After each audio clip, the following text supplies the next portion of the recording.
Bienvenue sur Loup-Garou France. C'est reparti, nouveau témoignage. Vous allez voir, il y a du mystère encore. Dépêchez-vous de vous abonner si ce n'est pas déjà fait. Cliquez sur la cloche pour recevoir les notifications et laissez le petit like national. Voilà. On va donc attaquer dans le vif du sujet. On va pas vous faire attendre plus longtemps. Vous savez, vous connaissez mes besoins habituels pour la pérennité de Loup-Garou France. La petite participation active via PayPal. Voilà, les liens sont dans la description.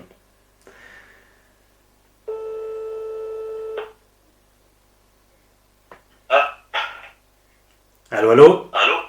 Oui, Oui, c'est Morgane de Loup-Garou France. oui, bonsoir. Merci beaucoup d'accepter de témoigner, car tu as été témoin de quelque chose, voilà, que difficilement identifiable, mais au vu de ce que tu m'expliquais, ça a tout l'air de se rapprocher du loup-garou. Alors j'ai voulu t'interviewer, et donc je vais te laisser par commencer à nous raconter ton histoire, hein, tout simplement. D'accord. Alors, ce qui s'est passé, ça devait être entre 1993 et 94 à peu près. Mhm. J'étais à peu près, j'allais voir donc ma copine, hein, qui était mon premier amour à l'époque. Et j'avais toujours, comme je dis toujours, j'avais une petite DT50, Yamaha, pour ceux qui connaissent un peu cette époque. Et ce soir-là, manque de peau, elle démarre pas. On ne sait pas pourquoi, rien à faire. Bon, c'était l'été, c'était le soir, c'était une petite départementale, j'avais, comme je le répète, 4 km à faire. Il faisait jour, quand je suis parti vers 8h30, 9h, j'ai pris le vélo. Un vieux vélo de dame de l'époque. Je suis allé voir ma copine, et puis, pour la petite histoire, ma belle-mère de l'époque ne voulait pas que je dorme là-bas. Bon, Mhm. et je suis reparti. Donc sur le retour, 11h30, minuit. Sans parler de ce qui va suivre, j'étais pas tranquille quand même. Hein. On est dans quelle région là? On est dans quel coin? On est dans l'Isère, entre Vif, une commune qui s'appelle Vif, Mhm. 38 250, et les Saillants du Gard. Donc en D'accord. fait, la route que j'ai prise reliait Vif aux Saillants. Les Très bien. Saillants du Gard, c'est un petit village entouré de montagnes et de forêts. Très bien. À l'approche du pont, t'as une grosse série de buissons. Mhm. Énorme, des bosquets très très fournis. Quand j'ai commencé à amorcer cette espèce ces espèces de buissons, à être en parallèle avec ces buissons, j'ai entendu un bruit. Bon, j'ai toujours été dans la nature, mon oncle m'amenait dans la forêt, comme toujours, et je me suis dit, tiens, peut-être un chevreuil des montagnes, un sanglier très vite. Il y a quelque chose qui s'est passé, qui se passe très vite, je pense, lors des montées d'adrénaline, c'est où on se met à paniquer. Mhm. Et là, on fait n'importe quoi, ou d'un coup, on a une sorte d'analyse très rapide des faits, en fait. Et je me suis arrêté, ça s'est arrêté. Pour moi, c'était gentil au début. Et là, t'étais à vélo, tu étais à vélo là, hein, c'est ça? Et là, j'étais à vélo sur la départementale qui était noire, et Mhm. sur ce buisson sur le côté. D'accord. Ok. Et quand j'ai recommencé à pédaler doucement, parce que je commençais à pas être tranquille du tout, ça me suivait au rythme de ce que je pédalais. Je dis, mais c'est en train de me suivre. Et du coup, qu'est-ce que j'ai fait? Comme tout le monde aurait fait, j'ai commencé à accélérer. C'était Et là, loin de toi ou assez proche? non, c'était à peu près, le buisson était à peu près à 2 mètres, 3 mètres. Ah oui, et là t'entendais très bien le bruit dans les forêts. Et là, d'un coup, j'ai su qu'il y a quelque chose qui allait pas, c'est quand j'ai accéléré à vélo et que ça s'est mis à courir à travers les forêts, en bipède. Comment tu sais que c'est un bipède? Ah je l'entendais. Je l'entendais et c'est là que j'ai compris qu'il y a quelque chose qui allait pas du tout parce que c'était en train de tout défoncer. C'était des bruits de pas, quoi. Les bruits de pas t'ont permis de voir que c'était un bipède. Oui, ça courait, c'est-à-dire... c'est-à-dire, d'ailleurs j'en ai encore des frissons, ça s'est mis à... Moi, à vélo, on est quand même assez rapide, plus qu'à pied, et ça me suivait ça courait, c'était très lourd, et ça cassait les buissons comme s'il n'y avait pas de buissons, en fait. Ouais. C'est-à-dire que ça traversait en fait. Et j'ai dit, mais là, il y a quelque chose qui va pas. Et j'ai dit, là, c'est pas possible. Je ne savais plus quoi faire. J'ai été pris de panique parce que j'ai compris que là, mon cerveau, il m'a dit, je sais pas, c'est mon cerveau primaire. Là, t'es confronté à quelque chose qui va pas du tout. Ouais. Ah oui, puis ça bougeait. Enfin, c'était énorme. Enfin, je sentais quelque chose. Alors là, t'as roulé comme jamais, quoi. Ah bah alors là, du coup, j'ai eu une réaction bizarre. Je me suis mis à l'opposé de la route. Je me suis éloigné, je pense, du danger, et en criant quelque chose comme oh, ça suffit. Ouais.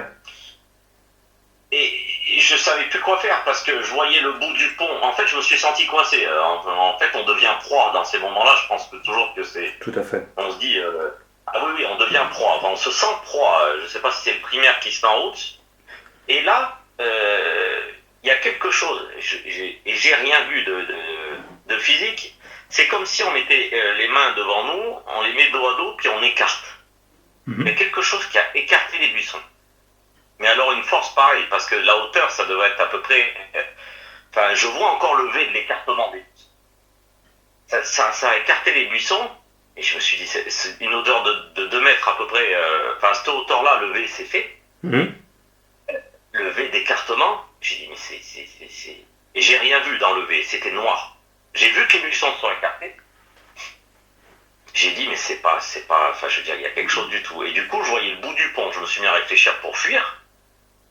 Et j'ai pédalé, comme un dératé au bout du pont. J'ai dit, si jamais ça me chope avant le pont. Mais pour moi, dans ma tête, c'était, si ça veut m'attraper, ça m'attrape.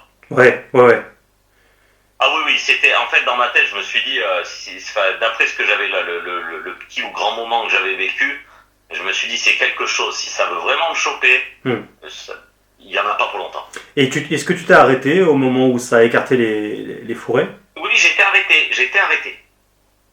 Et j'étais arrêté parce que quand je me suis décalé de l'autre côté de la route en criant maintenant ça suffit, en fait, je sais pas pourquoi, on a des réactions.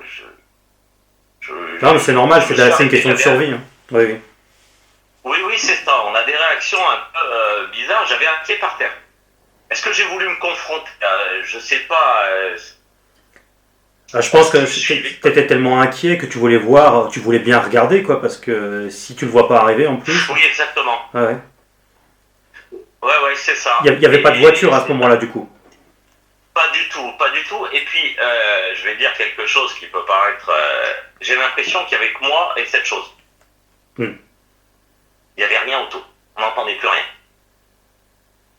D'habitude, il y avait des maisons sur la gauche, je le sais, parce que j'ai grandi là-bas, où on entendait des chiens, un peu quand je passais, de temps en temps, même à mobilette, je les entendais, même avec le petit casque que j'avais. Je faisais très souvent la route.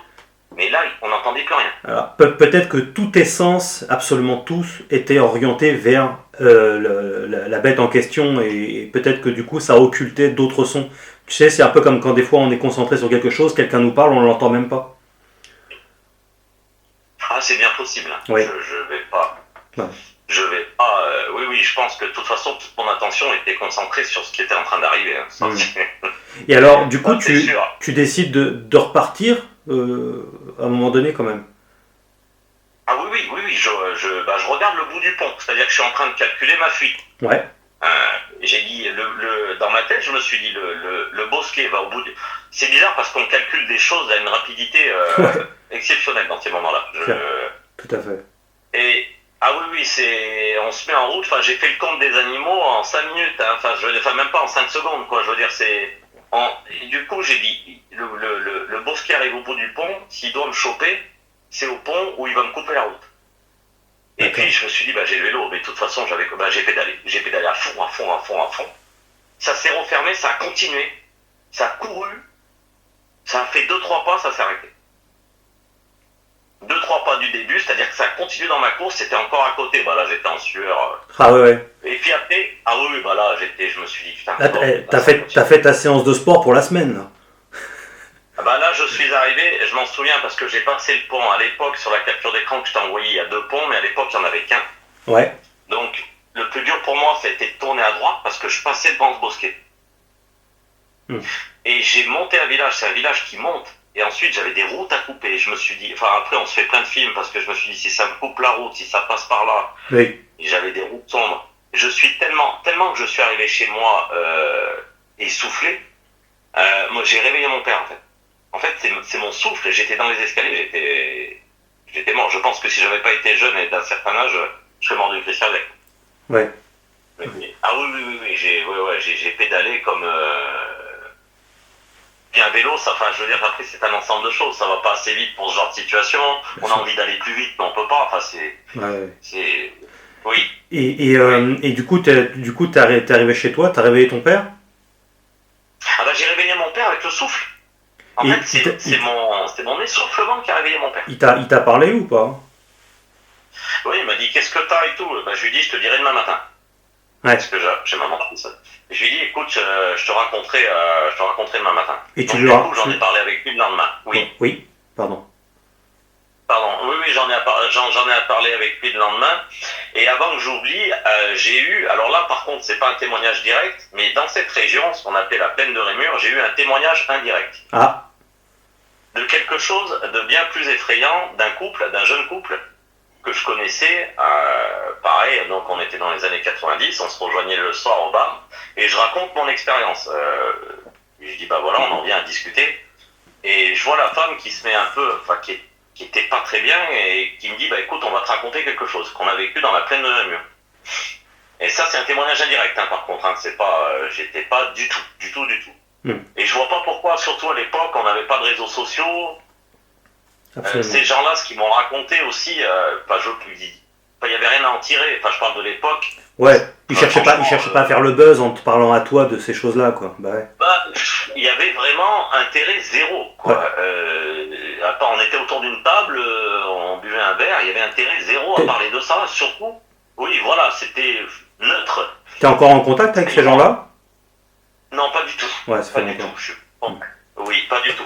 Alors, en fait, c'était un couple d'amoureux qui allait, évidemment, un peu dans les coins un peu reculés de la plaine de Rémur. Et elle me dit, à un moment, on est arrivé sur un chemin, et ils ont vu quelque chose de dos, qui avait comme chopé un petit lapin.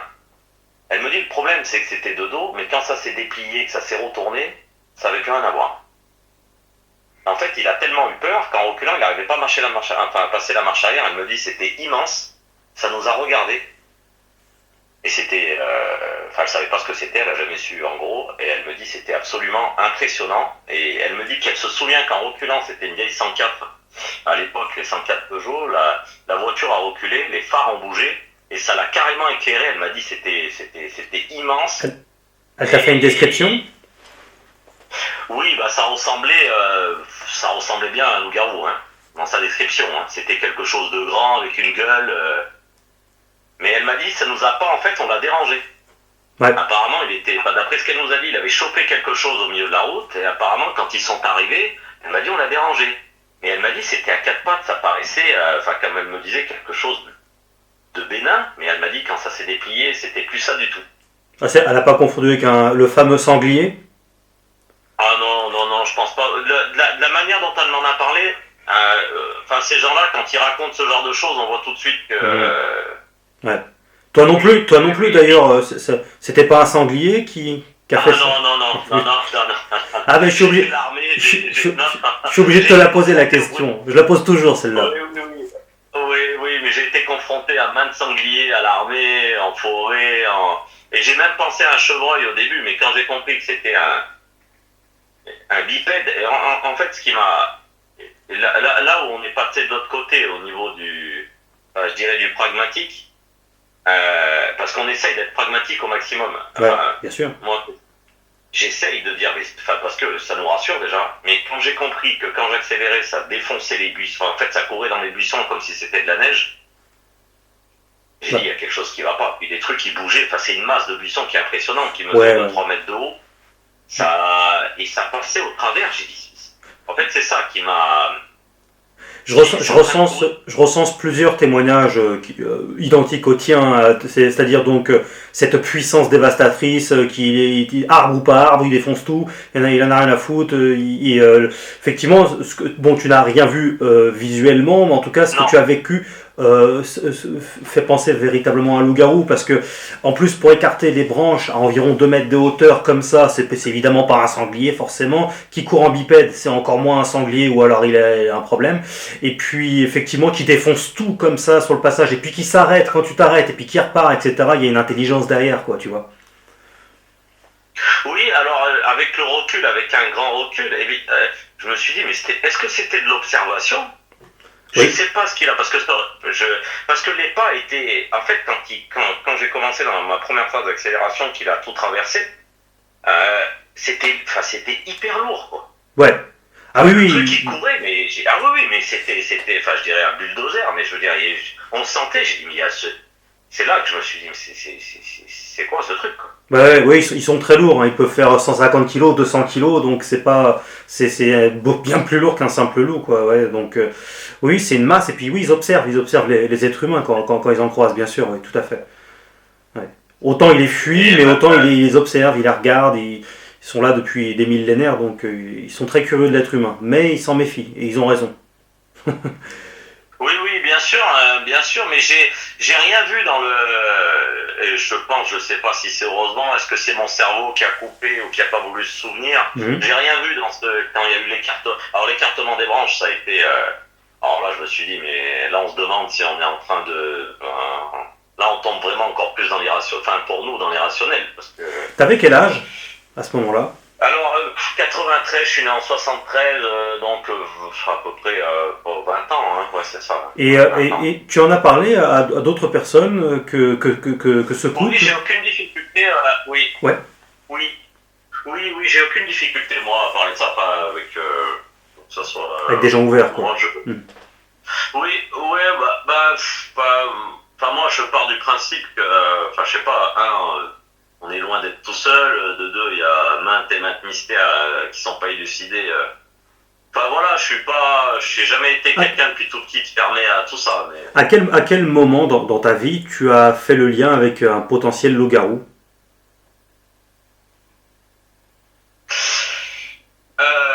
en fait j'ai pas fait c'était un lien instantané.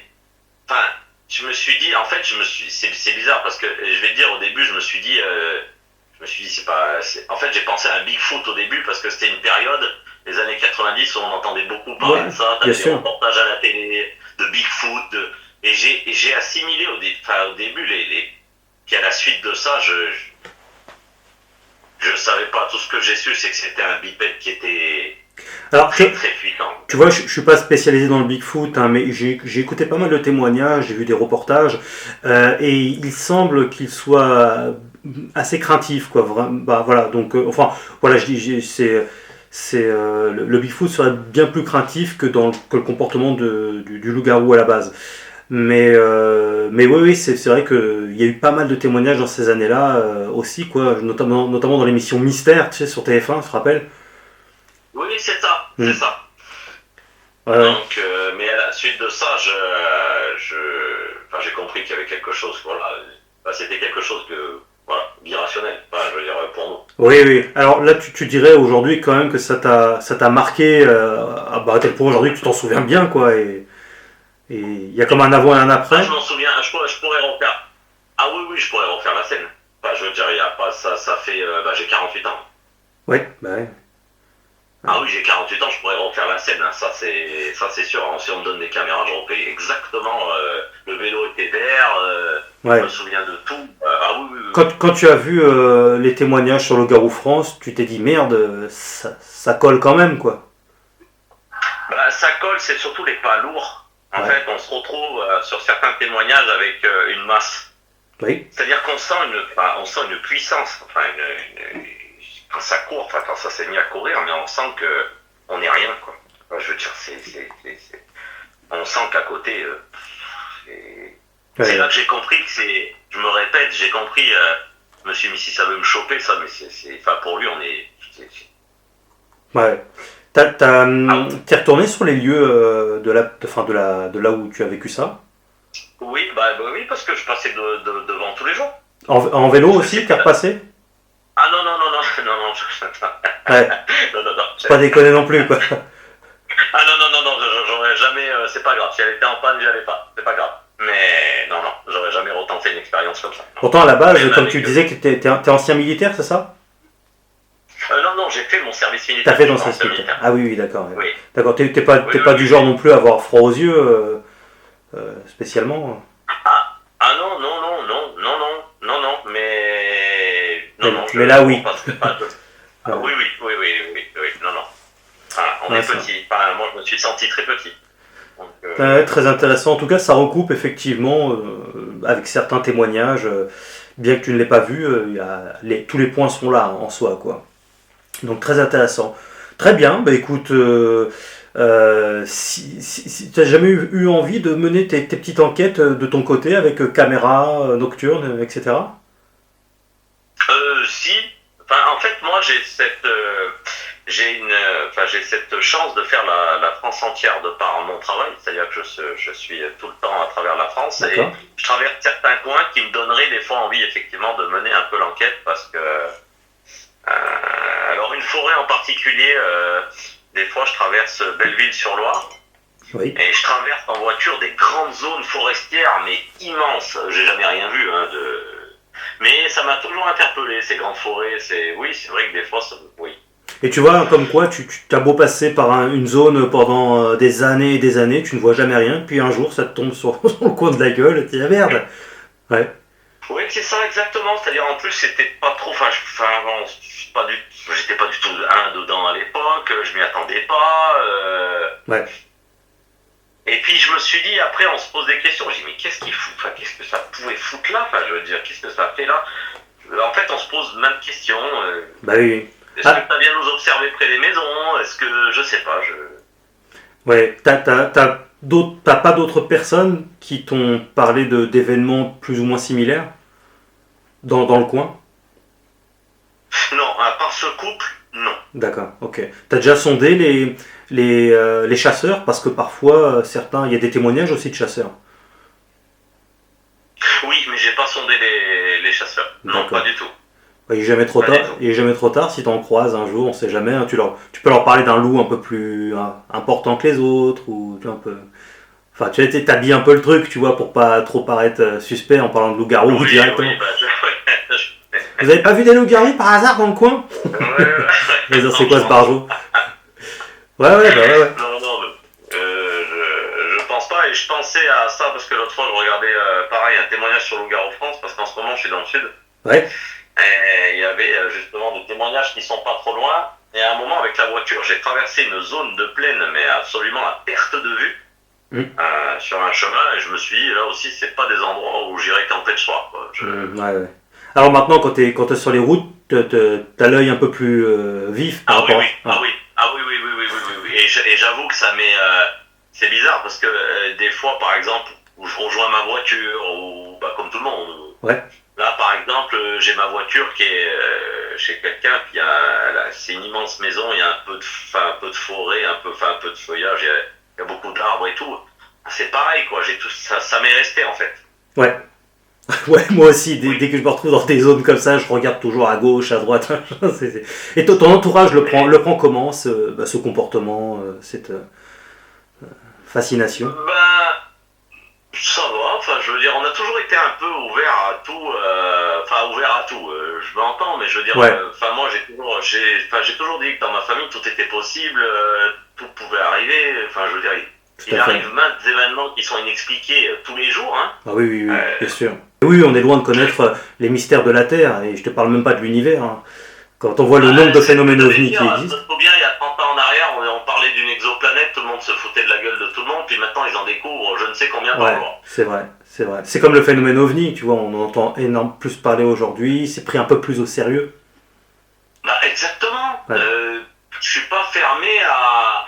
Maintenant, c'est vrai qu'on se pose des questions parce que je me pose des questions après de manière pragmatique parce que je Normal. pense que pour nourrir de telles masses et de telles bêtes, c'est là qu'en fait ça m'interpelle un petit peu dans le côté objectif. Ça doit avoir un besoin énorme calorique tous les jours. Oui, Et c'est là que je me dis, on voit pas plus de dégâts.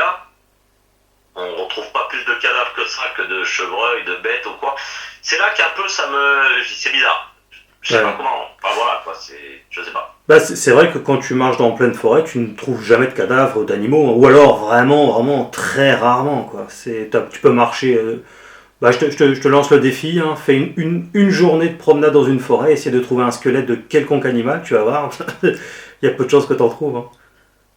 Donc, est-ce que ça les mange? Est-ce que ça se nourrit que de ça? Je sais pas. Ah bah comme les loups-garous vivent dans des tanières, dans des grottes, c'est là où ils passent pas mal de temps, ils les amènent dedans, hein, tout simplement, hein. Ils partent avec. Après il y a aussi ils bouffent aussi des charognes, hein, des trucs par terre, et des fruits aussi, des végétaux, mais un petit peu, pas des masses, hein, mais ça en bouffe aussi. Et puis bah ouais, quand ça embarque un chien, un chat, un renard, je sais pas, un lapin, un sanglier ou je ne sais quoi, ouais, ils les embarquent et ils les laissent pas comme ça. Ouais. Ouais, ils ont une force monumentale dans la mâchoire. En plus, moi je me rappelle d'un témoignage que j'ai eu, c'était deux braconniers en Corse où ils ont vu deux loups-garous dont ils avaient réussi à shooter un sanglier. Ils ont pas voulu témoigner parce qu'ils avaient peur d'être repérés. Alors moi je leur ai dit mais non, c'est anonyme, personne ne pourra te repérer. Voilà. Et puis je vais pas vous balancer, quoi. J'ai pas que ça à foutre. Et puis je suis pas pour la délation du tout, moi. Donc que vous inquiétez pas, mais bon, ils ont eu peur. Mais j'ai eu les deux braconniers au téléphone, hein. Ils étaient formels, ils ont bien vu, ils ont bien shooté un sanglier. Et quand ils sont repassés avec la voiture pour le prendre, il y avait deux loups-garous qui étaient dessus, dont un qui avait le sanglier en pleine gueule comme ça et qui le soulevait. Donc je te laisse te représenter à peu près la puissance que ça représente, hein. Ouais. Ah, c'est phénoménal, hein, cette bête, hein, elle est magnifique. Mais faut pas la faire chier non plus. Ouais. Ah non, mais je pense pas qu'il faille. J'ai regardé plusieurs témoignages, je sais pas. Il y a pas eu d'attaque sur les hommes apparemment. Très peu. Il y en a eu, mais très très peu. C'est comme les loups en fait, hein. Tu sais, les loups, pareil, ça n'attaque pas beaucoup l'homme, hein. C'est rare. On en recense très très peu des attaques. Non, ils ont vraiment un caractère de loup. À hominidés, puisqu'ils ont une intelligence supérieure, mais ils ont un caractère vraiment de loup. Bah, ils vivent comme les loups d'ailleurs dans des tanières, sous des souches d'arbres, dans des grottes, tout ça. Ouais, ça se ressemble énormément. Ouais. D'où le terme loup-garou. Au niveau des traces, on en voit ou... Oh oui, d'ailleurs j'en ai reçu encore deux aujourd'hui. Après, le problème des traces, c'est qu'il est toujours difficile, surtout en photo, d'identifier de quel animal ça peut venir. Ça peut venir d'un canidé plus important qu'un autre, d'un loup ou d'un chien même. Enfin voilà, qui peut avoir. Après, on reconnaît vite quand c'est un blaireau ou un ours, c'est pas du tout la même trace. Mais c'est vrai que. Alors après, des fois, il y a des gens qui mettent leurs mains à côté d'une trace, mais une trace en soi ça ne dit pas grand chose non plus. Bon bah voilà, il y a plusieurs traces. Bon bah voilà, il y a eu manifestement soit un passage ou soit c'est tout simplement un fake. Ça peut arriver aussi, tu sais. Et une photo, c'est pas très criant, mais oui, il y a des traces. Moi, je suis déjà tombé sur des traces en ce qui me concerne. C'est une trace de canidé, mais plus gros que la norme en fait. Voilà. Donc, mais là, voilà, je reste toujours assez prudent. Il peut y avoir aussi des chiens qui assez massifs, voilà quoi. Donc, mais ce qui est toujours le plus impressionnant, c'est un peu les témoignages, on va dire comme le tien, ou carrément les apparitions vraiment frontales que je n'ai jamais eues pour ma part, pour l'instant en tout cas, mais que je recherche, donc on verra. Puis surtout une image vidéo. Pour moi, ça ne sera pas une preuve, puisque je ne cherche pas de preuve. J'en ai une certitude absolue que cette bête existe, et ça depuis des années. Mais par contre, avoir une vidéo, ça serait vraiment top, quoi. Mais vraiment une vidéo où on le voit parfaitement bien, hein. J'ai déjà eu une expérience, mais c'était très sombre. Mais par contre, vraiment, on a tous les détails, ça serait vraiment extraordinaire. Bon, voilà, en tout cas, on fait ce qu'on peut pour ça. Et puis, j'invite tous ceux qui nous écoutent à faire ce qu'ils peuvent aussi de leur côté, hein, parce qu'il y a Loup-Garou France, mais s'ils veulent bien participer alors avec leurs petits moyens, c'est pas de refus, quoi. J'ai pas le monopole de la recherche. Non, mais c'est intéressant, ouais, ça pourrait être intéressant. Ce serait la recherche d'une cryptide intéressante. Ouais, on va créer une équipe Loup-Garou France nationale. Et puis voilà, tout le monde s'y met, ce serait super, avec des caméras nocturnes partout. De toute façon, ce serait une question de budget, hein. Ça demanderait énormément de pognon pour mener une enquête, je dirais, digne de ce nom, avec des caméras partout, avec des drones. Enfin, bon, je t'en passe les détails, mais il faudrait une équipe de chasseurs, il faudrait une équipe technique aussi pour tout ce qui est lié à l'informatique. Enfin, ouais, tout ça demanderait vraiment des sommes gastronomiques. Oui, ah oui, je pense. Ouais. Donc on fait ce qu'on peut. Mais bon. Voilà. Bon, Mais merci beaucoup en tout cas d'avoir accepté de témoigner et puis si tu vois quelque chose d'autre, hein, tu as mon numéro, tu as mon contact, tu me le dis, on sait jamais. Hein. pas trop, j'espère pas trop, mais Ouais. Ouais. D'un côté. J'ai été impressionné par le Canadien là, c'était le Canadien là. Oui. Il avait l'air bof, je lui dis dans ma tête je dis bof, je joue à ça, je sais pas trop. Ouais. Tu sais ce gars-là, c'est vraiment, moi j'ai longuement discuté avec lui. C'est vraiment un gars de la forêt. Mais tu sais, les gens se rendent pas compte. Ils disent putain, il a qu'à acheter un téléphone, il a qu'à acheter un truc comme ça. Mais je sais pas, c'est un homme de la forêt en fait. Il pense pas comme nous du tout, quoi. Il n'aime pas la technologie. Je te jure, rien que pour l'avoir sur Skype, ça a été une grosse galère. Hein. Et il dit moi un vrai de vrai, ouais. Lui c'est ça hache, ça trompe ces trucs comme ça. Et voilà quoi. Donc il s'en fout un peu de ramener, il cherche pas à ramener des preuves, tout ça. Il n'est pas dans une mentalité comme certains pourraient se l'imaginer. Hein. Du coup, c'est comme les gens, il y a des gens qui comprennent pas ça. Alors tout de suite ils disent c'est des conneries, c'est un mytho, tout ça. Alors que non, c'est pas du tout un mytho. C'est juste qu'il a pas du tout le même fonctionnement que nous, quoi, et qui sommes fascinés par ça.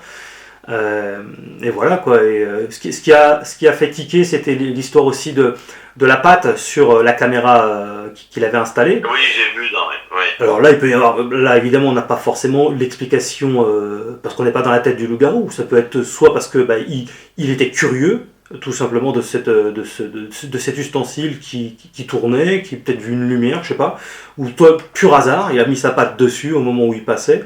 Ou peut-être une autre explication, soit en fait il peut y avoir tellement d'explications, mais non, c'est un mec vraiment, je te dis, j'ai vraiment beaucoup discuté avec lui, et voilà, c'est le gars qui vit dans sa forêt, et c'est tout, quoi. Après le reste, pour lui, la technologie, la civilisation, ça l'emmerde plus qu'autre chose, hein. Voilà, et d'un côté, on peut comprendre, quand on voit ce qu'on voit, des fois on se dit, il vaut mieux un bon retour à la nature. C'est vrai qu'il en parlait d'une manière naturelle, lui, comme s'il aurait eu... Et je veux dire, il n'a pas changé de ton pendant l'interview. Quand on se parlait en dehors, tout ça, il parle exactement de la même façon. L'histoire est toujours la même, il me l'a raconté plusieurs fois. Enfin, il n'y a pas de détails qui me feraient tiquer ou machin comme ça. Tu vois, puis on repère souvent... Je vois pas l'intérêt d'un gars comme ça d'aller raconter... Ah oui, aucun intérêt, absolument, tout à fait. Non, il y en a t'as vu des témoignages incroyables, puis là, t'inquiète pas, ton témoignage va sortir il va falloir 2-3 mois, il y a toujours un délai, parce que tu vas voir sur Loup-garou France, il y a plein de témoignages qui sortent là, et des témoignages de Parjo aussi, quoi, des trucs géniaux, quoi, tu verras. Ah écoute, je vais regarder ça. Merci beaucoup d'avoir accepté de témoigner, et puis on se tient au jus. On se tient au courant. Salut, à bientôt. Bonne soirée, au revoir. J'espère que ce nouveau témoignage vous a fait plaisir. C'est toujours un plaisir d'entendre ces témoignages comme ça. Là, on a vraiment, je pense, les éléments qui tiennent. D'autant plus qu'il a rencontré ce couple il y a un certain temps, qui lui ont parlé aussi de l'apparition d'un loup-garou. Hein. C'est